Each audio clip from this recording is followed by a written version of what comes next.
हमारे बीच आज हमारे मुख्य अतिथि महोदय श्री ब्रजेश पाठक जी उपस्थित हो चुके हैं और हम कुछ ही क्षणों में हम कार्यक्रम का शुभारंभ करेंगे।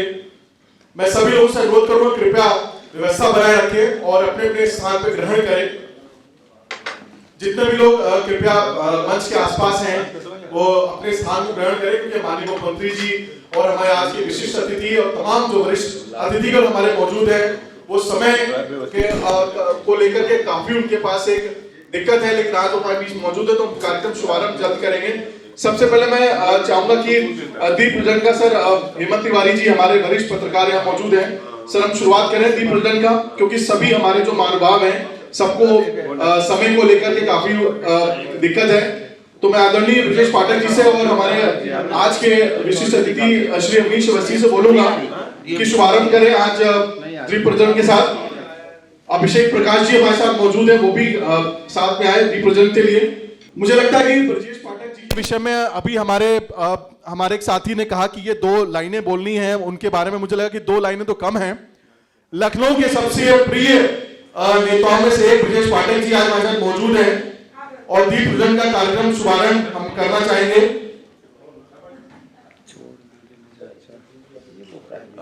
मुकेश जी आप भी साथ जरूर हैं।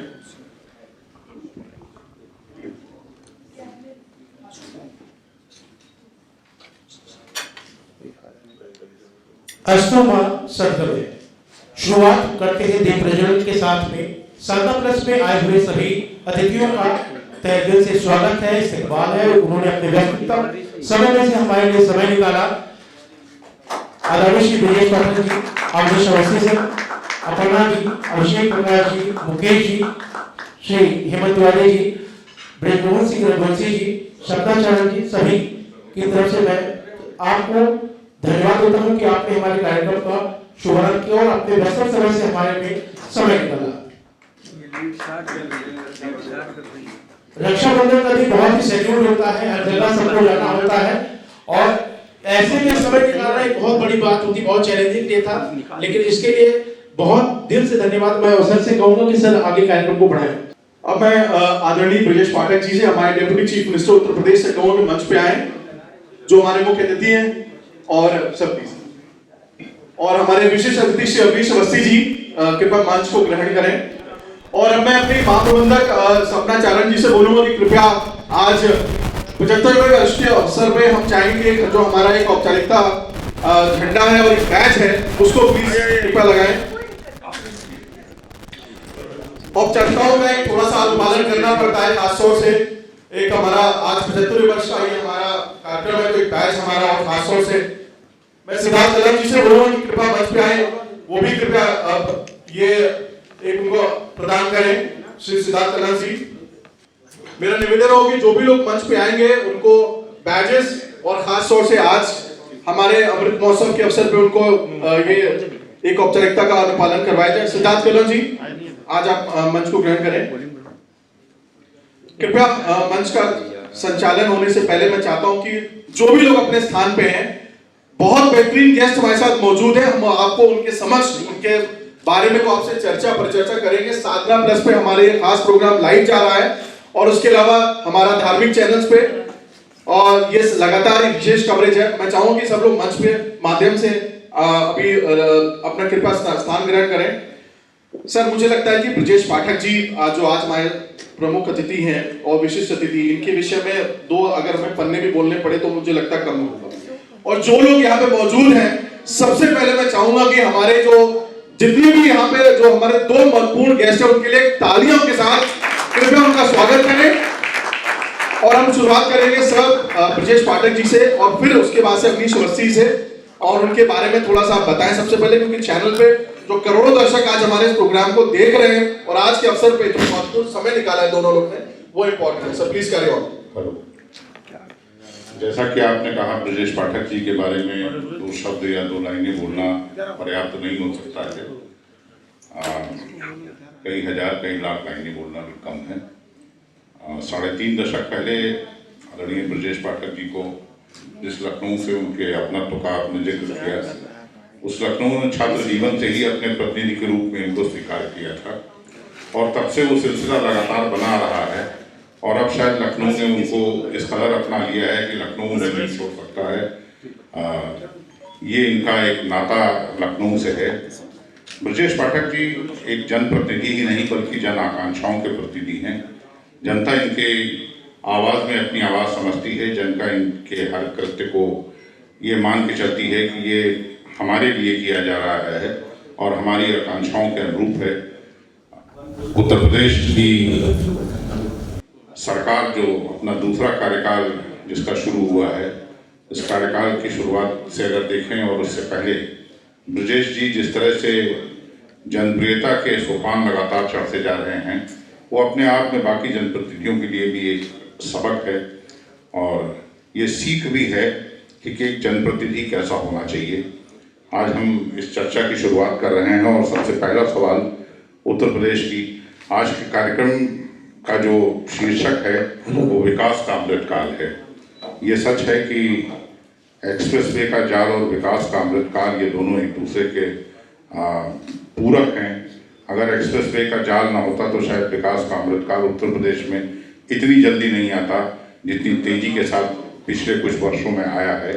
लेकिन इन सब के साथ सेहत वो किसी भी विकास के लिए सबसे ज़्यादा जरूरी है और सेहत एक ऐसा विषय है जो शायद जनता की बुनियादी ज़रूरतों के साथ इतना गहरे से साथ जुड़ा हुआ है कि जब भी किसी भी देश के हैप्पीनेस इंडेक्स निकाला जाए या पॉजिटिविटी का इंडेक्स, सकारात्मकता का सूचकांक निकाला जाए या किसी देश के विकास का सूचकांक निकाला जाए, वहाँ स्वास्थ्य का सबसे बड़ी भूमिका होती है।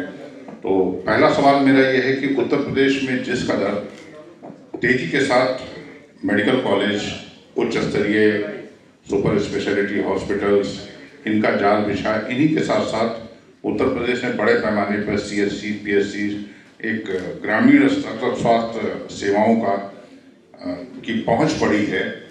और एक सबसे बड़ा कदम जो भी हाल के कुछ दिनों में हुआ है, देश प्रदेश में कभी भी किसी को किडनी संबंधित बीमारी होती थी तो डायलिसिस एक बहुत बड़ा टर्म हुआ करता था जिसको लेकर लोगों के अंदर एक घबराहट पैदा होती थी और ऐसा लगता था कि ये बहुत महंगा और बहुत ऐसा उपक्रम होगा जिसके लिए शायद देश प्रदेश की गरीब जनता न तैयार हो। इन सेवाओं की भी शुरुआत की गई है। मैं जानना चाहूँगा कि क्या आने वाले समय में और भी कोई इस तरह की योजनाएं हैं, जिस तरह से आपने डायलिसिस की शुरुआत वो भी मुफ्त में की है प्रदेश के जिला अस्पतालों में, जो अभी तक उच्च स्तरीय संस्थानों की ही देन थी। इसी तरह से CT स्कैन से लेके MRI से लेके वेंटिलेटर्स की जो सुविधाएं उपलब्ध हुई हैं प्रदेश के जिला अस्पतालों से लेके छोटे शहरों तक, इस जाल को और कहां तक पहुंचाने की योजना है आने वाले समय में?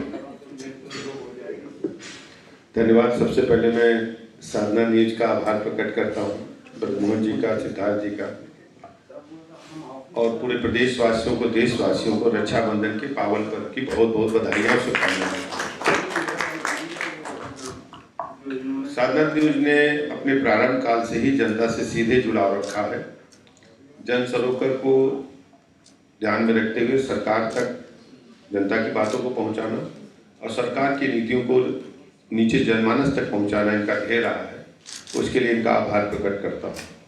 मित्रों, हम सब जानते हैं कि उत्तर प्रदेश सर्वाधिक आबादी वाला राज्य है।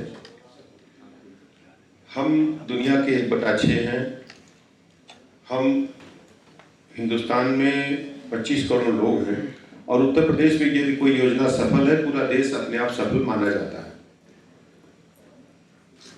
इतने बड़े जनसंख्या होने के बावजूद हमारी जो सरकारी चिकित्सा व्यवस्था है, मैं कह सकता हूं कि दुनिया के पैमाने पर अव्वल है। अव्वल इस मामले में है कि हम गरीब, पीड़ित, वंचित को निःशुल्क इलाज देते हैं। पहले आप देखते होंगे कि जब मरीज हॉस्पिटल पहुंचता था तो उसकी उस प्रकार से चिंता व्यवस्था करने में थोड़ी दिक्कत आ रही थी। लेकिन माननीय मुख्यमंत्री योगी आदित्यनाथ जी के नेतृत्व में जब से उत्तर प्रदेश में 2017 से हमें काम करने का अवसर मिला है, तो अस्पताल में, मेडिकल कॉलेजेस में, PGI में, अन्य चिकित्सा संस्थाओं में जब मरीज पहुंचता है तो उसको उच्च कोटि की चिकित्सा व्यवस्था मिलती है। हमने सभी जांचें निःशुल्क की हैं। इवन देन डायलिसिस की चर्चा आपने की। हम 75 के 75 जनपदों में डायलिसिस की व्यवस्था निःशुल्क करने जा रहे हैं।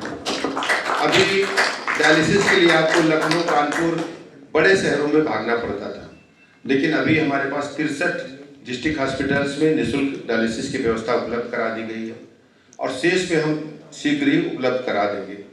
हमारे पास आप पूछते होंगे, समझते होंगे कितना फुटफॉल है।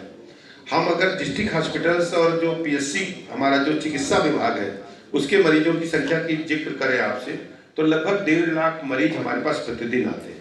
हम रोज का रोज आंकड़ा मंगाते हैं सभी हॉस्पिटल्स का जो चिकित्सा विभाग में आते हैं, सीएचसी, पीएचसी और डिस्ट्रिक्ट हॉस्पिटल में। कभी 1,60,000, 62,000, 72,000, 1,40,000, एवरेज लगभग 1.5 लाख है। 12,000 के मरीज हमारे पास रोज ऐसे आते हैं जो एक्सीडेंटल होते हैं, दुर्घटना के शिकार होते हैं। रोड एक्सीडेंट्स हैं, तालाब में डूबने के कारण चोट लग गई या आग लग जाने के कारण हुई या छत से गिर गए या अन्य दुर्घटना के शिकार हो गए। ऐसे लोगों का हम निःशुल्क इलाज करते हैं, उच्च स्तरीय चिकित्सा व्यवस्था उपलब्ध कराते हैं। इसके अलावा हमारे पास लगभग 7-8 हजार के मरीज गंभीर रोगों से ग्रसित रोज आते हैं, जैसे ब्रेन हेमरेज, किडनी या हार्ट अटैक या अन्य गंभीर रोग जो असाध्य रोग हैं, और सभी का हम निःशुल्क इलाज करते हैं। लगभग 5,000 ऑपरेशन रोज हमारे डिस्ट्रिक्ट हॉस्पिटल्स होते हैं, जिसमें डिलीवरी केसेस अलग हैं। ये गंभीर जो जिनको तत्काल ऑपरेशन की आवश्यकता है, 5,000 ऑपरेशन रोज हम अपने चिकित्सा विभाग में करते हैं। अगर चिकित्सा शिक्षा विभाग को भी आप देखें तो हमारे पास लखनऊ का जो केजीएमयू है, हमारे पास वहाँ पर 8 से 9,000 रोज हमारे पास ओपीडी है, हमारे पास ट्रामा में पेशेंट आते हैं। ऐसे सभी मरीजों को हम तत्काल भर्ती करते हैं। हमारे पास 7,000 बेड मेडिकल कॉलेज में है और आप देखेंगे कि बड़ी संख्या में ऐसे मरीज हैं। प्रतिदिन ट्रामा में 400 से 500 मरीज हम स्ट्रेचर पे इलाज करते हैं। किसी मरीज को निराश न होना पड़े, उसे 100% चिकित्सा व्यवस्था उपलब्ध कराते हैं। इसी ढंग से लोहिया और पीजीआई का भी हाल है।